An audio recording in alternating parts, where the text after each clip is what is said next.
This is Kraden for ACTfur On-Air. We're here with Jenner, doctor and artist in his own right, and also the author of the very popular Doc Rat comic. He was here for last year's Midfur, and we're very, very glad to have you back again. How are you today? I'm fine, thanks, Kraden. Now, you've actually released your fourth book in the Doc Rat series. Did you want us to tell us sort of how that launch went yesterday? This has been a great convention, and there are a lot of people at the launch, but people have been continuing to buy Volume 4 as well as the first 3. And the more I tell people about how I write it, the more people get interested and say, gee, I'm going to check that out. We had a panel this morning on how to write stories and how I go about piecing plots together. And that was great. We had a lot of people turning up despite the early hour of Sunday morning. And I think it really thrills me when people want to find out a bit more about how the Doc Rat story goes and the characters and so forth. Each book covers half a year of Doc Rat strips, about roughly 130 or so. So I've been doing Doc Rat now for coming up to 3.5 years.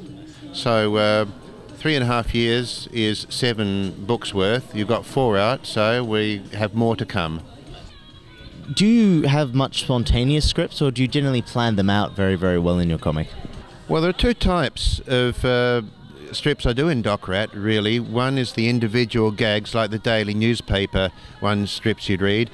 And then sometimes I evolve into story arcs. Maybe 5 strips in one story arc, or currently I'm doing one that's going on for quite a lot longer.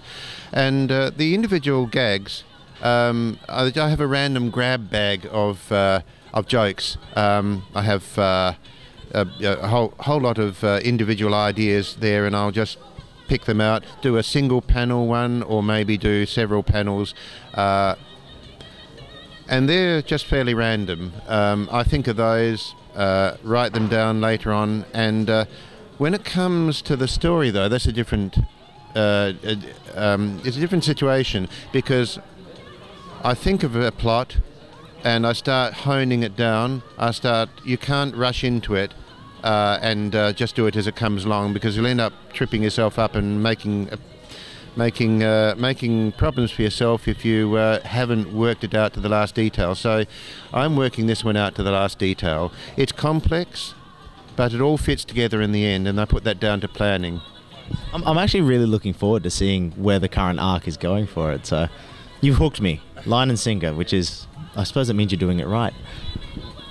If I can make people want to read on to the next panel, and if I make people so concerned they want to know what's going to happen to the character, then I've done my job. And if I inspire them to say, I think this is what's going to happen, I really hope that this happens, then I've even inspired them further, because I've made them start to create their own stories. And that makes me feel good. You said that you sometimes are inspired from your work.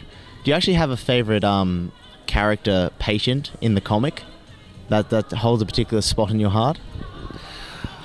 I wish it's hard to pick a favorite. I do love little Jared, the little he's a numbat, by the way, West Australian marsupial, and I love him because he sometimes you start off with one idea and then the character grows into a role. He started off as just being the fall guy in probably my favourite early Doc Rat strip, which is the one where he says to the doctor, I hear my friend Brooke had his tonsils taken out. I mean, like, doesn't that hurt? And the doctor says, oh no, they do it while you're asleep. And the final panel, he's lying in bed and his eyes are wide as saucers, because he's thinking that someone's going to, the moment he goes to sleep, someone's going to come in with a big knife and slice out his tonsils. And that was a horrible thing for me to do to him. And I've used him to do horrible things to ever since, when he had injections. And his mother did the thing that some mothers do, which is to say, you as kids, you be quiet or I'll get the doctor to give you a needle. That's right, the doctor's coming along with a big needle. No, he's coming with a knife. Yes, that's right, the doctor's going to come with a great big knife. And he's going, ah! And then final panel, the mother's got him in with the doctor, and he's still going, ah! And mother's saying, kids, what can you do with them?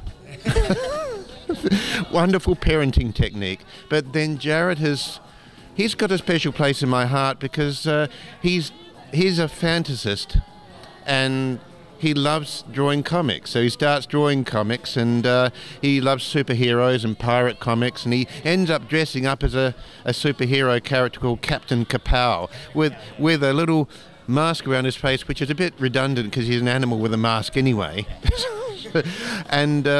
And that's why my way of actually parodying superhero comics as well, such as the scientist who was working in the lab, and he was working with a vat of DNA chemicals, and right at the very moment a freak bolt of lightning knocked him into a radioactive blast. He fell into the vat of chemicals, and at that very same time, what happened? Some more gamma rays or something else like that.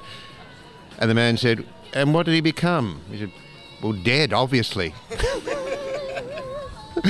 Oh dear, yes, I was sending up Spider-Man and all that sort of thing. But finally, he's the agent of disaster. He stumbles around doing innocent things and causing problems, like sneaking in when, that's right, when the little girl had swine flu. And they didn't want anyone to get in there, otherwise it was quarantined off. And he crept in and gave her a kiss for good luck and then left. And it was so lovely because he caught swine flu from that and he almost died.